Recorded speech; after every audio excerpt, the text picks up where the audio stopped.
Magnetic transduction principles in diagnostic biosensors. In diagnostic biosensors, magnetic materials are used. These materials are used in the form of crystals or particles. The special properties of magnetic materials, such as paramagnetism, ferromagnetism, or superparamagnetism, are used. In a diagnostic magnetic biosensor, what we determine the measure the change in the magnetic properties. These magnetic properties are either induced or are already present in the in our biosensor. So the what type of properties we check? Basically, we check the inductance, resistance, or magneto-optical properties.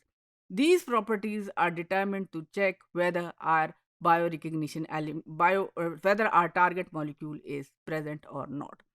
So the main two properties on which the diagnostic biosensors are relied are ferromagnetism and ferrimagnetism.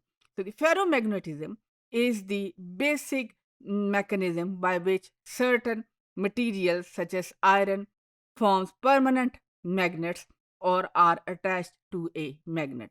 The second important property is ferrimagnetism. It is a type of permanent magnetism in which when the ferrimagnetism is in effect, it can the atoms arrange themselves in parallel or generally sometimes anti-parallel and sometimes in opposite direction. So there could be different direction in case of ferrimagnetism. The other type of properties that is could be discussed is the paramagnetism, and this property is also considered in the magnetic transduction principles for the diagnostic biosensor. The paramagnetism is a form of magnetism, and some materials are weakly attracted by an extremely applied magnetic field, and the paramagnetic properties are due to the presence of some unpaired electron, and it forms the realignment of the electron path caused by the external magnetic field as shown in this slide. Now, the other property is superparamagnetism.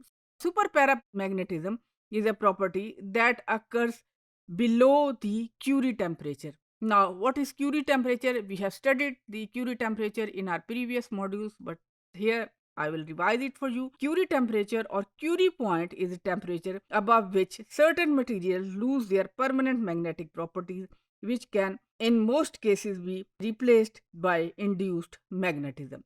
So all these properties are considered in magnetic transduction principle. Another important technique or the method which is used in the magnetic transduction biosensor is the magnetoresistance. Magnetoresistance is the resistance of a material due to the application of magnetic field.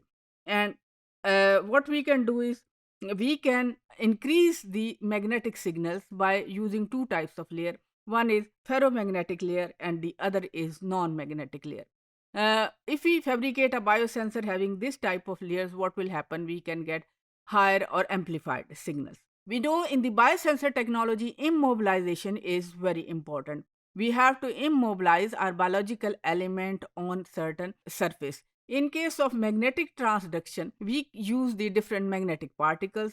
On these magnetic particles, different biological molecules such as protein, DNA, RNA, cells, antibody, they could be immobilized easily. Once they are immobilized, it could be very helpful to either we can use this technique for separation, we can use the qualities of the nanoparticles, which we know that they travel very fast and they have very special type of properties. In this case, the size of the particle is 50 nanometers to 10 micrometer, and they have got paramagnetic property.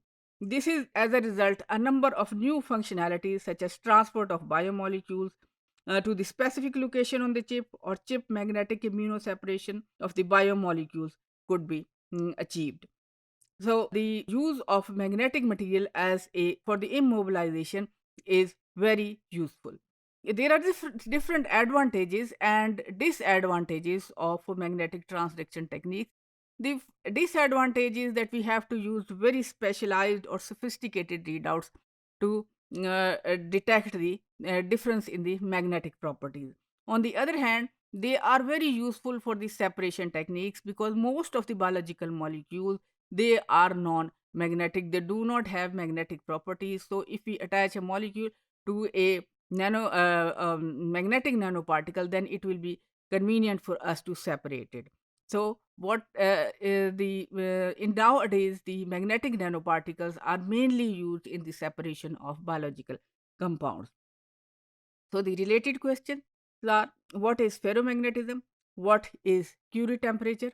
How superparamagnetism is related to the Curie temperature? And what are the advantages of the immobilization of biomolecules on magnetic particles?